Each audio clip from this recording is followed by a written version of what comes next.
in the last video, we discovered what seems like a problem with the Calvin cycle. That you have this big protein here, or enzyme, that facilitates the Calvin cycle. All of the molecules that are involved bond to this, and then it twists and turns, and it jams things together so that they react properly. And we know what this is, the Rubisco enzyme, or ribulose biphosphate carboxylase oxygenase. And we know when the Calvin cycle operates properly, you'll have some carbon dioxide.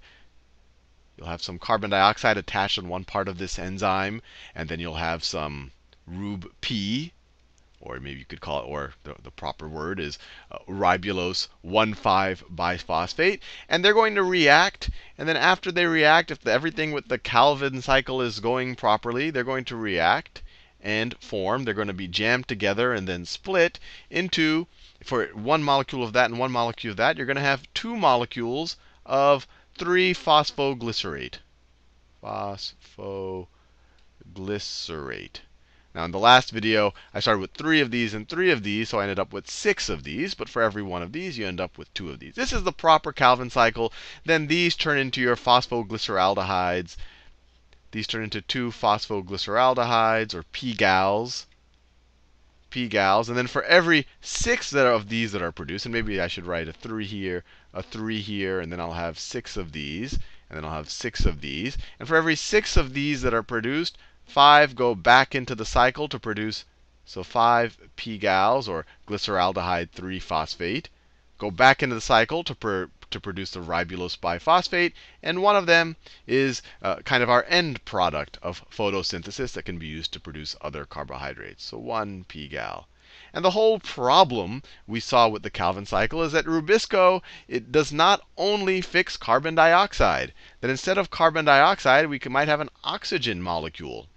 We might have an oxygen molecule that jumps in here, and it can also attach to the Rubisco enzyme. And in that situation, the oxygen and the ribulose biphosphate react. So if we said we had 3 ribulose biphosphates and 3 oxygens, instead of producing 6 phosphoglycerates, we're only going to produce 5 phosphoglycerates, and we're going to produce 5 phosphoglycolates, which is that phosphoglycolates, which is that byproduct. It gets processed later on. So it's this huge. And then these 5, you're going to have 5 here. You can't have 1 left over. And then you're not going to produce anything. And doing this whole cycle, you have to use up a bunch of ATPs and NADHs. So this is a problem.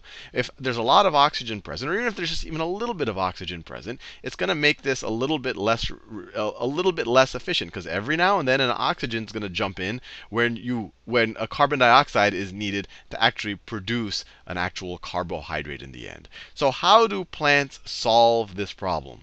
Well, one solution would be to operate the Calvin cycle in an environment where there is very, very little oxygen, or you could almost say no oxygen. And this is exactly what some plants do. And you're like, wait, how do I do that? Do they have to go to a planet where there's no oxygen? No, what they do is, and to understand this, we'll have to understand a little bit of the actual makeup of the leaf of a plant. And that doesn't hurt, because everything we've been doing now has been biochemistry. It's nice to see leaves. So if I draw, let's say that is a leaf. That is a leaf right there. I can make it look nice like a leaf. That's a nice looking leaf. On your leaf's surface, and actually on both sides of it, you have these little pores, these little holes. These little holes on the leaf surface, they're actually surrounded by these things called guard cells. But the important thing is that these little pores, and they're actually much smaller than that. You would have to get a microscope to actually see them. They're called stomata, or one individual of these pores or holes is called a stoma. And this is where the oxygen and the or mainly the carbon dioxide, but this is where the air enters the cell. And this is actually where water vapor is also released from the cell. So if we draw a cross section of a leaf, so if we draw a cross section, so let me do my best to draw a cross section like this. Let me draw it like that. Maybe that's the bottom of the leaf. This would be my stoma. This is the actual opening. This is the actual opening. And plants can actually open and close their stomas. And we'll talk a little, or their stomata. I shouldn't say stomas. The plural of stoma is stomata. They can open and close their stomata. But the important thing to realize is what's going on inside the cell. So most plants, you have this whole photosynthetic process or photosynthesis process occurring in these mesophyll cells, which are really just these middle layer cells. And I'll do a detailed video in the future about the anatomy of a plant. But these are the mesophyll cells. This is where photosynthesis normally occurs, mesophyll. And because they use carbon dioxide, they need air. There's actually I drew it wrong. Let me draw it a little bit better. There's actually space between them so that air can get to them. So there's mesophyll, mesophyll. I'm doing a very rough drawing. But in this situation, air can enter through a stoma, and then it can fill the space between these mesophyll cells, and it can provide air to the mesophyll cells. And when I say air, that air is made up of carbon dioxide and oxygen and nitrogen, all of the things that are in our air. And of course, it needs the carbon dioxide to actually perform the Calvin cycle. Now, we just said that it's not just getting CO2. If it was just getting CO2, you wouldn't worry about photorespiration. It's also getting oxygen. It's also getting molecular oxygen. So what can the plant do to prevent this? And not all plants, most plants just deal with photorespiration. It's just a little less efficient than the ideal. But some plants have, I guess we could say, evolved past the photorespiration problem, and these are called C4 plants, or they perform C4 photosynthesis. Photosynthesis. And we'll understand, hopefully in a few minutes, why it's called C4. And just as a reminder, when we go up to the mechanism up here, classic Calvin cycle, the first byproduct is this phosphoglycerate. This is a 3-carbon chain.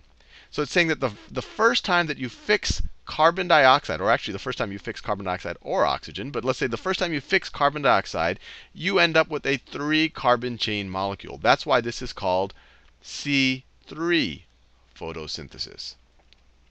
So that's a clue.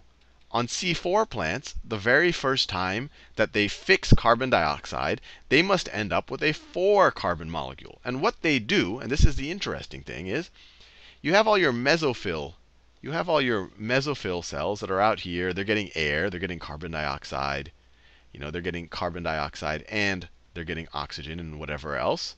So you have all your mesophyll cells that are getting air, but you also have cells that are deeper within, more embedded within the leaf, that aren't being exposed directly to the air coming through the stomata. And so you have these bundle sheath cells, and these are actually the cells that surround, the actual pipes in the plant that distribute the fluid up and down the plant. And we'll do a whole video on the anatomy of the plant. I really just want you to understand what's going on in C4 photosynthesis. So you have these other cells that are more embedded. They don't have direct access to the air. So these are bundle sheath cells. Bundle sheath.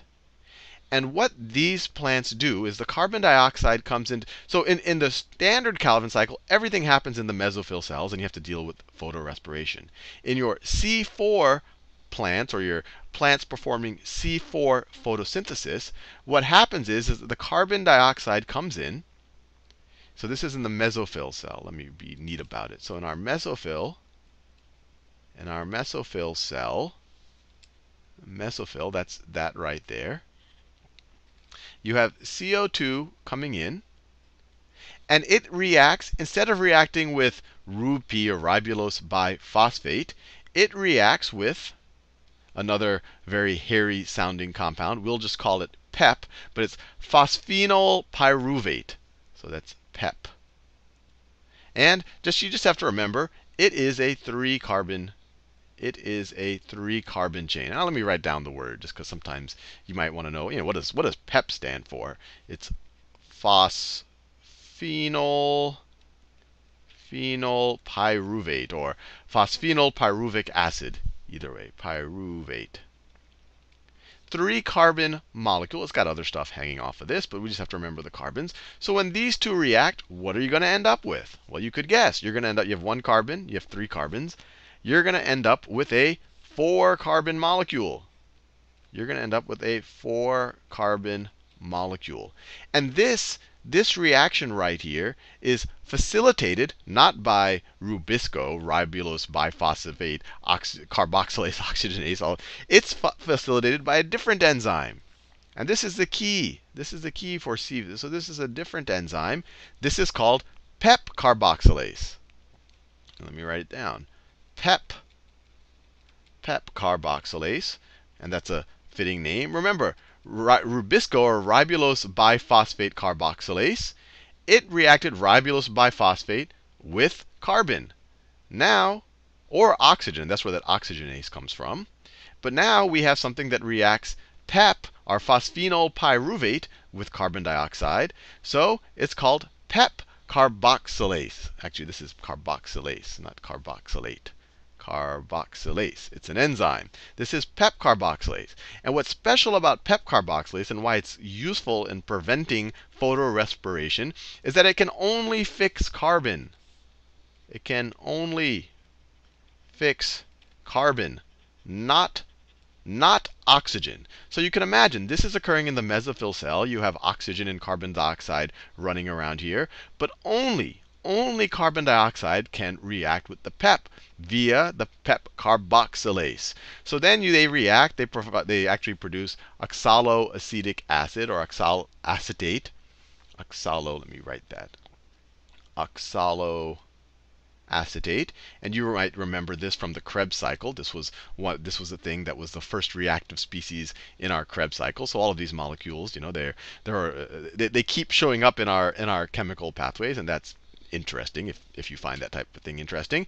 But the important thing is that they form oxaloacetate. Then oxaloacetate gets converted. Let me make it. I made this not as neatly as I would like to. But then that gets converted to either malate or aspartate. But these are all 4-carbon molecules. They're a little different. They're going to have different oxygens and hydrogens hanging off of them. But this is either malate or aspartate. Did I just say carboxylase? No, there's going to form either malate or aspartate. Most books will just say, oh, it'll eventually just form into malate only. And then this malate will then essentially react to produce carbon dioxide. And you're like, wait, that doesn't make sense. I have carbon dioxide. It gets fixed in oxaloacetic acid, and then it gets turned into malate or aspartate.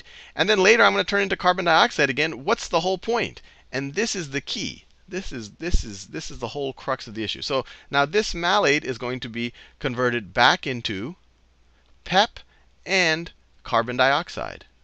And you're like, what was the whole point of this whole reaction? I just ended up with carbon dioxide and PEP again. I'm just going in circles. But the neat thing about this, and the reason why this prevents photorespiration, is that this part of the reaction, right here, maybe I should do it like this. This part of the reaction occurs in the mesophyll cell. It occurs up here. It occurs over here in the mesophyll cell. So you have this malate. And then the malate actually gets transferred into these bundle sheath cells.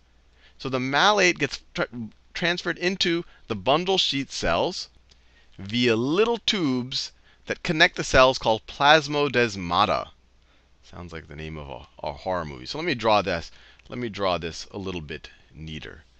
So over here, you have, with exposure to the air, you have your mesophyll cell. Right? Air is coming in, O2, CO2, everything is coming in, but only CO2 can be fixed with PEP. So you have the PEP here, the phosphenol pyruvate. So you have your PEP here. PEP, only CO2 can be reacted with PEP because of the Pepcarboxylase. The Pepcarboxylase. This is the enzyme that's operating. So this is much more specific than the ribulose biphosphate carboxylase or the rubisco. So Pepcarboxylase. So the oxygen just gets ignored, even though it's hanging around these mesophyll cells. And then this gets converted, oxaloacetic acid, and then to malate. But once it gets converted to malate, the malate gets transferred deeper into the actual cell via these plasmodesmata. So this might be butting right up against a bundle sheath cell that's deeper in the cell. This bundle sheath cell has no access to oxygen, right? So the malate comes in. You have these little pipes that connect the cell. Maybe I'll just draw one pipe, actually. So let's say there's one pipe.